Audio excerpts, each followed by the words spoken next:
Brokenness is a category that we use to describe the effects of sin, I would say, along with woundedness and insecurity and a difficulty in loving people and being loved and receiving love and having a positive sense of who we are. But sin needs to be defined in relation to God. And if not, we're really missing the definition of sin. So sin is offense against a holy God because of our rebellion against him. And that's where sin needs to start in its definition. And then it's great to talk about all the effects sin has on us and be sympathetic toward those and help to alleviate those. But the solution to sin has to start with the problem we have with God. That David's right when he says in Psalm 51, against you, only you have I sinned and done what is evil in your sight. Yeah, so I think in this question, there's a tension that we have to understand our terms a little bit, but I think there's a danger in this for preachers of being able to talk about brokenness without talking about sin, of a way of appealing to the pain, the suffering, the difficulty of life, but in a way that doesn't necessarily call people out for their role in that.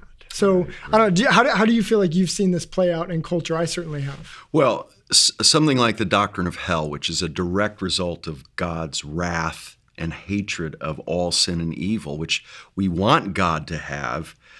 You don't really have a category for it if all we talk about is the effects of sin on us. Yeah. And God isn't the main issue with sin. And so even having a category for those attributes of God, for his judgment of sin in hell, for instance, we really struggle with it. But if we start with a holy God who of course hates sin, then and only then will the cross make sense, because the cross is not just God's love, it's God's justice, it's his wrath on display as well. And so for the cross to make sense, for the gospel to make sense, we've got to start with a God who hates sin and evil and judges it.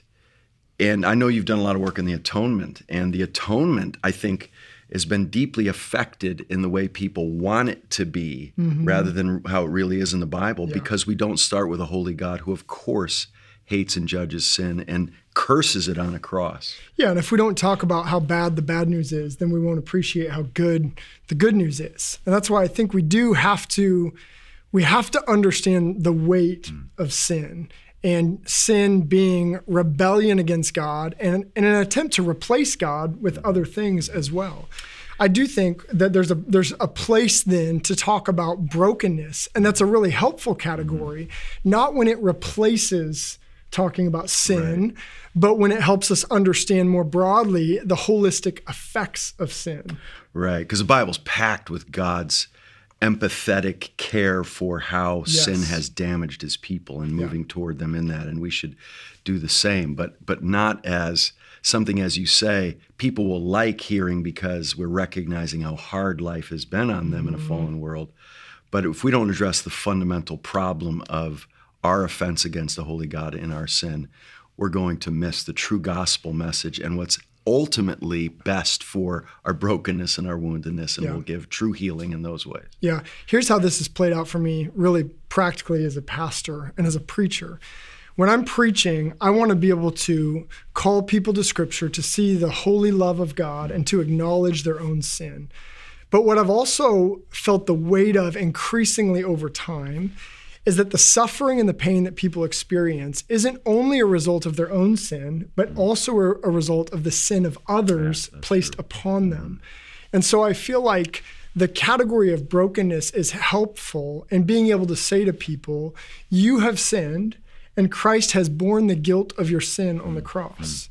But you have also had the sin of others placed upon you and that shame placed upon you, and Christ has borne that shame as well. Amen. So to me, I think being able to speak to people holistically in the responsibility of their own sin, but also recognizing the sin of others. That's especially true when it comes to victims of abuse, and those who have really been marginalized and are victims, truly victims, to be able to see God's grace towards them, not in a way that dismisses their own sin, but acknowledges the sins of others. Right. So if we use words hurt, wounded, broken, suffering, only, we won't get to the ultimate issues we need to in the lives of those people. And we may feed a victim mentality people may have where they're not willing to own that they're not just victims, but victimizers as well. And part of the problem, not just affected by the problem. Yeah, I think if we don't talk about sin too, it also doesn't allow us to call the oppressors to justice. If we're just talking about brokenness, general kind of the world isn't the way it's supposed to be, it doesn't allow us to say the people who are oppressing, that's sin, and they need to be held accountable. Right. So I think it's, we've got to understand the weight of sin, but be able to apply it in the right ways. And brokenness, again, as a holistic way of seeing the effects of sin, has a place in that. So let me ask you this. You used the term before, you need to talk about the bad news before you talk about the good news. In light of what we're saying then, is it even helpful to use a term like bad news for that? Because without that, you don't get to the good news, but isn't it all good news when we're telling people the truth? Yeah, no, it's good. I think about it like going to the doctor who's going to give you a diagnosis, right? Sure. Yeah. And so if you're going in and you have a heart condition, and the doctor, the best, most loving, most truthful thing they can do is to say, you've got a problem with your heart. Right. If the doctor said, you know what, you're okay, just put a Band-Aid on it, keep going, that's unloving. So it's hard news. Hard news, yet, hard to hear. Yeah. But it's loving, it's gracious, and at the end of the day, it's comforting too. You talk with people who have been sick and who the doctors can't diagnose it. And finally, when they figure out what it is, there's a sense of relief of, now I know what this is. Now I know what the remedy could be to it. So in that sense, I do think the diagnosis of sin ultimately points us to the remedy. And for that, it's grace. Right. But it's hard news to receive nonetheless. Right. So any pastor, preacher, teacher who doesn't shoot straight with us about the reality of our problem should be sued for spiritual malpractice. That's right. If they don't tell me the truth, what source in the doctor doesn't tell you the truth? That's right. Yeah. But I think that also comes with helping people understand what health is. Yeah. And that's where some preachers could have a danger of leading with sin.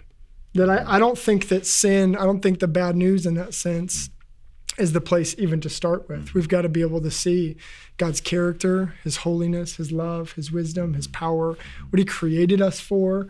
To be able to really understand even the depths of our sin, you have to have that context of God's character, of his purposes in the world.